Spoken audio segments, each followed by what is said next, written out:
ایک ایسا وقت آئے گا انشاءاللہ کہ اگر ہم خود پہلے نمبر پر اپنی ذات سے صحیح مسلمان بن گئے تو انشاءاللہ ہم اپنے سماج کی بھی بڑی محبت کے ساتھ خدمت کر پائیں گے. ہمارے دل میں کسی سے نفرت نہیں ہونی چاہیے, ہمارے دل میں کسی سے دشمنی نہیں ہونی چاہیے, قطعاً نہیں. انبیاء علیہ السلام انتقام لینے والے لوگ نہیں تھے, بدلہ لینے والے لوگ نہیں تھے. انبیاء علیہ السلام معاف کرنے والے لوگ تھے.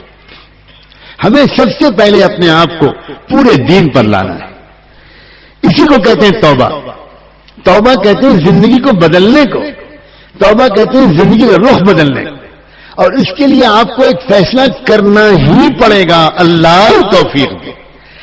آج آپ توبہ کریں اور پھر فوراً بلا تاخیر یہاں کے علماء سے پوچھیں کہ مجھے اپنی زندگی کو بدلنا ہے, میں کیا کروں, میں کہاں جاؤں. یہ تو کہا جاتا ہے کہ بھئی کچھ اچھے ماحول میں رہو, کسی اللہ والے کے پاس جاؤ, کچھ اللہ والوں کی نظر تم پر پڑے, اللہ کو صبح شام یاد کرنا سیکھو, اپنے دل کو بدلنا سیکھو, اپنے جذبات پر قابو پانا سیکھو, اپنی تمناؤں کو بدلنا سیکھو. یہ بلا وجہ نہیں کہا جاتا. اگر آپ کو اتنی بڑی تبدیلی باہر کے سماج میں لانی ہے تو پہلے اتنی بڑی تبدیلی اپنے اندر لانی پڑے گی. اور اپنے اندر لانے کے لیے ماحول سب سے بڑا مددگار ہے. سب سے زیادہ مددگار یہ ہے کہ آپ اچھے ماحول میں جاؤ. کسی سمجھدار آدمی سے پوچھو کہ میں اپنے آپ کو بدلنا چاہتا ہوں. یاد رکھنا, کبھی کبھی زندگی میں شیطان یہ وسوسہ ڈالتا ہے, تو بہت گنہگار ہے, تیری مغفرت نہیں ہو سکتی, تو بہت گنہگار ہے, کہاں آپ چلا ہے اپنے کو بدلنے کے لیے. خبردار, اس وسوسے سے اپنی حفاظت کریں. اللہ بہت مہربان ہے, اللہ تعالیٰ بہت کریم ہے. سچ کہتا ہوں, اللہ انتظار میں ہے کب میرے بندے سچے دل سے توبہ کریں, کب میری بندیاں اپنے کو بدل ڈالنے کا فیصلہ کریں اور میں ان کے لیے اس راستے کی آسانی ان کی قسمت میں لکھ دوں. ایک واقعہ سناتا ہوں, بس پھر اس پر اپنی بات مکمل کروں گا. بڑا ہمت بڑھانے والا واقعہ ہے. کئی سو سال پرانی بات ہے. ایک شخص بڑا مالدار تھا, تھوڑے دن کی بیماری کے بعد اس کا انتقال ہو گیا. اس کا اکلوتا بیٹا تھا, نوجوان. اب جب کسی نوجوان کو مفت میں لاکھوں کا مال مل جاتا ہے تو اکثر وہ نوجوان اس مال کو صحیح نہیں خرچ کر پاتے. چنانچہ یہی حال اس نوجوان کا ہوا. شراب, شباب, کباب, ہر قسم کی بدکاریوں میں, گناہوں میں, برائیوں میں وہ پھنس گیا. ماں, اس کی بیوہ ماں بہت نیک تھی, بار بار اپنے بیٹے کو سمجھاتی تھی, خوشامد کرتی تھی کہ بیٹا یہ سب مت کرو, یہ تباہی کا راستہ ہے, یہ ہلاکت کا راستہ ہے. لیکن جوانی کا نشہ, مفت کی دولت کا نشہ اس نوجوان کی سمجھ میں کچھ نہیں آتا تھا.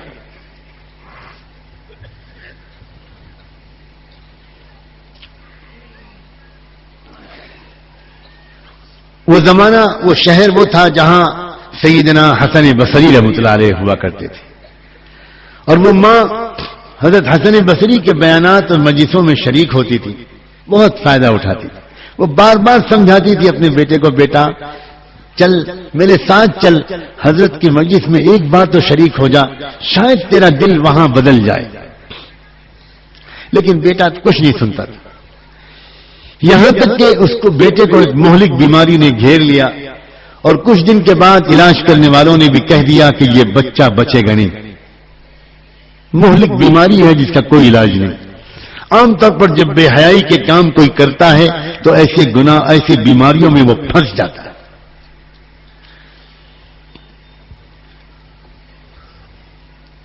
سمجھاتی رہی ماں, لیکن بیٹا نہیں مانا. یہاں تک کہ بستر سے لگ گیا اور دن بدن اپنی موت سے قریب ہونے لگا. ایک وقت آیا کہ خود نوجوان بیٹے کو بھی اس بات کا احساس ہونے لگا کہ اب میں نہیں بچوں گا. تب اس کے دل میں تھوڑی سی ایک فکر پیدا ہوئی اور اس نے اپنی ماں کی خوشامد کی کہ ماں میں توبہ کرنا چاہتا ہوں مگر مجھے توبہ کرنا نہیں آتا. بہت سمجھاتی رہی آپ مگر مجھے توفیق نہیں ملی. اب تو میں سمجھ رہا ہوں کہ میں بس صبح شام کا مہمان ہوں. آپ ایک کام کریں, آپ چلی جاؤ حسن بصری کے پاس, وہ تو بڑے اللہ والے ہیں, ان سے یہ کہہ دو کہ ایک نوجوان توبہ کرنا چاہتا ہے, گنہگار ہے, بدکار ہے, لیکن اس کو توبہ کرنا نہیں آتا. وہ آ جائیں, مجھے توبہ کرا دیں, میں توبہ کر لوں گا تو میں بچ جاؤں گا. ماں خوش ہو گئی, جلدی سے تیار ہو کر گئی پردے کے ساتھ, ان کی خدمت میں حاضر ہوئی, سلام کیا, تعارف کرایا. حضرت میں وہ بیوہ عورت ہوں جو میں بار بار اپنے بیٹے کے لیے آپ سے دعا کے لیے کہتی تھی. آج اس بیٹے نے مجھے بھیجا ہے, اب بستر سے لگ چکا ہے, موت قریب ہے, مگر اس نے یہ کہہ کر بھیجا ہے اگر حضرت تشریف لے آئیں گے مجھے توبہ کرا دیں گے, میں توبہ کر لوں گا. میں توبہ کرنا چاہتا تو ہوں مگر مجھے توبہ کرنا نہیں آتا. حضرت آپ چلے چلیے, بڑا احسان ہوگا, آپ توبہ کرا دیں. حضرت حسن بصری نے کہا کہ نہیں بھائی میں اس وقت تو نہیں جا سکتا, مجھے تو درس دینا ہے. سینکڑوں اور ہزاروں لوگ درس حدیث کے لیے بے چین انتظار میں بیٹھے ہیں, میں اس وقت تو نہیں جا سکتا. معذرت کر لی انہوں نے. ماں بیچاری اداس واپس آ گئی. بیٹا دروازے کو تک رہا تھا. ماں کیا ہوا؟ ماں نے کہا بیٹا تو بڑا بدنصیب ہے, میں زندگی بھر تجھے ان کے پاس لے جانے کی بات کرتی رہی, تو نہیں گیا, آج ان سے کہا تو وہ نہیں آئے, تیرا نصیب ہی خراب. بس بیٹا رونے لگا. روتے روتے اس نے کہا ماں گواہ رہنا, میں اپنے اللہ سے توبہ کرتا ہوں. اور کہنے لگا اللہ آپ مغفرت کے لیے حسن بصری کے محتاج نہیں ہیں, اللہ آپ ان کی آمد کے محتاج نہیں ہیں. اللہ دنیا کا سب سے بڑا مجرم بندہ اس وقت آپ سے معافی مانگ رہا ہے, اللہ مجھے معاف کر دیجئے, میں جان رہا ہوں اب میں آپ کے پاس آنے والا ہوں, اللہ مجھے سزا مت دیجیے گا, اللہ مجھے معاف کر دیجیے گا.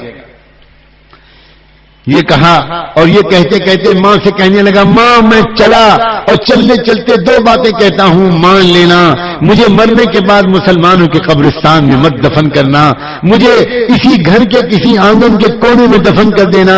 اگر مسلمانوں کے قبرستان میں دفن کرو گی تو مجھے اتنی سخت سزا ملے گی کہ میرے بغل میں جو مردہ ہوگا اس کو بھی تکلیف پہنچے گی, اس لیے مجھے مسلمانوں کے قبرستان میں مت دفن کرنا ماں. اور دوسری بات یہ ہے میرے مرنے کے بعد اپنے دوپٹے چادر سے میرے گلے میں پھندا ڈالنا اور میری لاش کو مرے ہوئے کتے کی طرح اس شہر کی سڑکوں اور گلیوں میں گھسیٹنا, تاکہ میرے دوست نوجوان ساتھی یہ دیکھیں کہ اس طرح کی زندگی گزارنے والے کا یہ حشر ہوتا ہے, شاید وہ پہلے ہی توبہ کر لیں.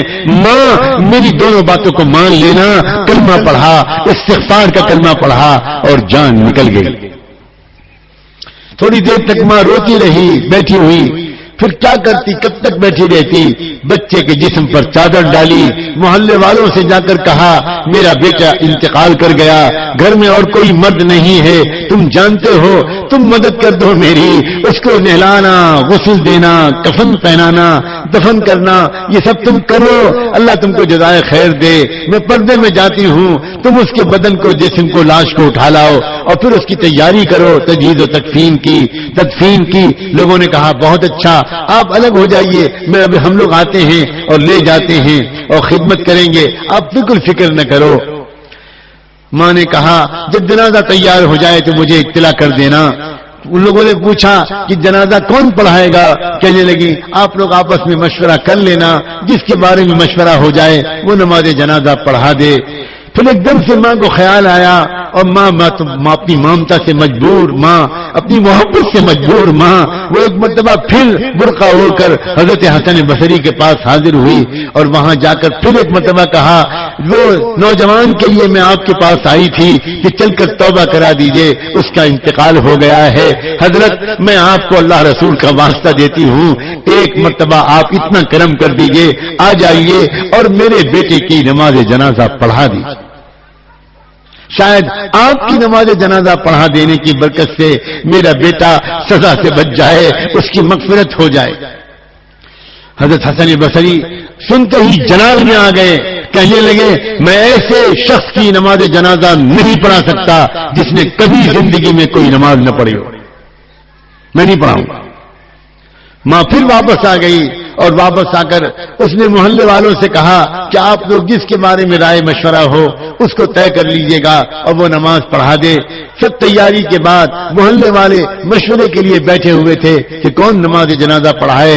اتنے میں دروازے پر دستک ہوئی اور ماں دروازے پر گئی، پردے کا خیال کر کے پوچھا کون صاحب ہیں؟ تو باہر سے جواب آیا میں حسن بصری ہوں۔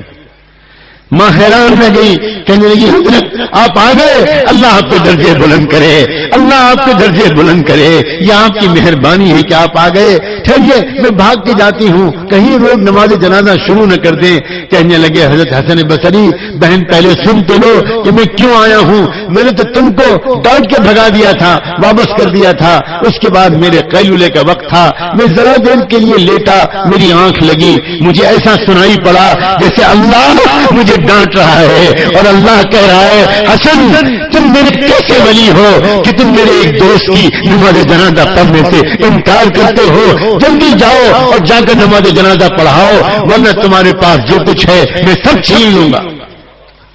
بہن احسان میرا نہیں ہوگا، احسان تمہارا ہوگا، تم مجھ سے نماز جنازہ پڑھوا لو ورنہ میں ہلاک ہو جاؤں گا۔